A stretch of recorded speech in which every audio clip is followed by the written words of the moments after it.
সেদিন বলেছিলাম আমার সাজের বাক্সে আহামরি কিছুই দেখবে না, তো যেটুকু আছে সেটুকুই দেখাই কি দিয়ে আমি সাজগোজ করি। এই ভিকোটা আমি যে কবে থেকে মাখা শুরু করেছি আমি জানি না, কিন্তু সারা বছর এই ভিকোটা আমার লাগে, মানে শীতকাল বাদ দিয়ে। আর এই বোরোলিন লাইটটা, এই বোরোলিন লাইটটা কিন্তু আমি সবসময় হাতের কাছে রাখি এবং ব্যবহার করি। শীতকালে ব্যবহার করি নিভিয়া সফট আর নিভিয়ারই বডি মিল্কটা।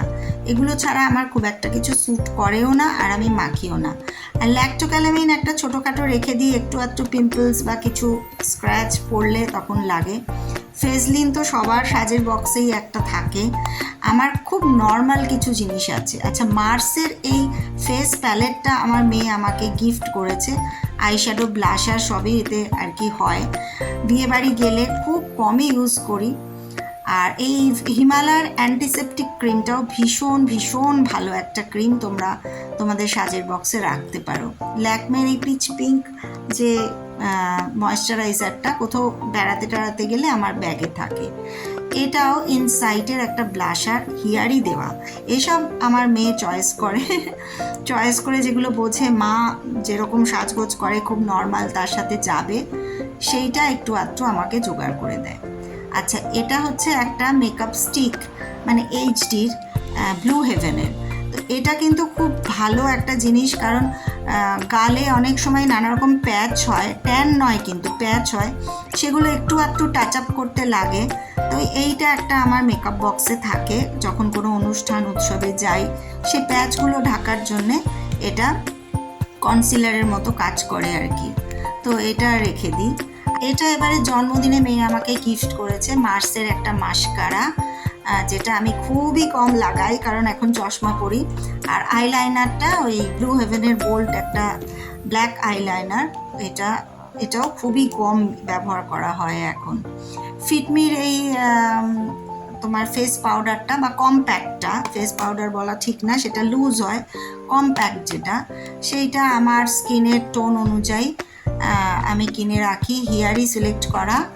তো তোমাদের সেই শেড নাম্বারগুলোও আমি দেখিয়ে দিচ্ছি আর কি, আমার কমপ্লেক্সনের সাথে। যেটা পেছনে একটা এটার আয়না আছে, যেটা খুবই কাজে লাগে। এই যে আমি তোমাদের সাথে কথা বলছি, আয়নায় দেখা যাচ্ছে। আর আমি মেকআপ বা আইশ্যাডো যাই বলো ব্লেন্ড করি সবসময় কটন দিয়ে, তুলো দিয়ে আর কি। কারণ আমি ওই এখন যেগুলো পাওয়া যায় সেই বিউটি ব্লেন্ডার বলো বা ব্রাশ বলো, সেগুলো দিয়ে খুব একটা ব্লেন্ড করতে অভ্যস্ত নই। এই কটন দিয়ে ব্লেন্ড করতেই আমার ভালো লাগে, কারণ আমি খুব হালকা লাগাই সেই কারণে। আর এই প্রোডাক্টটা দেখো, এটা রেনের একটা, আমাদের এই বয়সে 50 আপ মহিলাদের যে প্রবলেমটা হয়, সামনের চুলটা একটু পাতলা হয়ে যায়। আমার যদিও ছোটো থেকেই পাতলা, তবুও কোনো সময় ফটো তুলতে গেলে এখন দেখি মানে খুব বিষয়টা ফাঁকা ফাঁকা লাগছে। অথচ মেহেন্দি করেছি 3-4 দিন হয়েছে সবে, যেদিন মেহেন্দিটা বা কালি মেহেন্দি বা ডাই যাই বলো সেটা করা হয়, তারপরে পরে বেশ ঠিকঠাক থাকে, কিন্তু 4-5 দিন হয়ে গেলেই কালারটা একটু লাইট হয়ে যায়।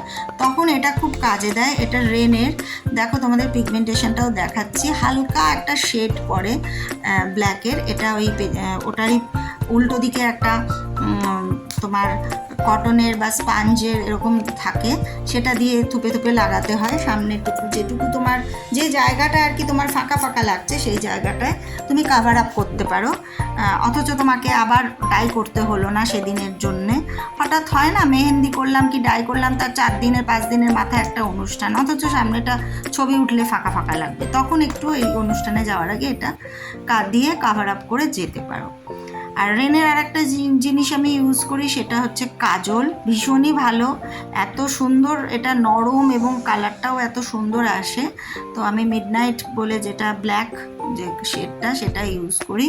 এটাও তোমরা ইউজ করে দেখতে পারো, দাম একটু বেশি কিন্তু জিনিসটা খুব ভালো। অনেক রকমই কাজল আছে বাজারে, কিন্তু ওই ঘষতে হয় বা করতে হয়, ওগুলো খুব ঝামেলা। আর এইটা খুব মজার জিনিস, আইব্রো পেন্সিল।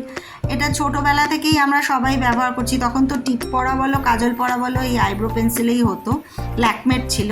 আমি এখন ইউজ করি যেটা, সেটা মার্সের।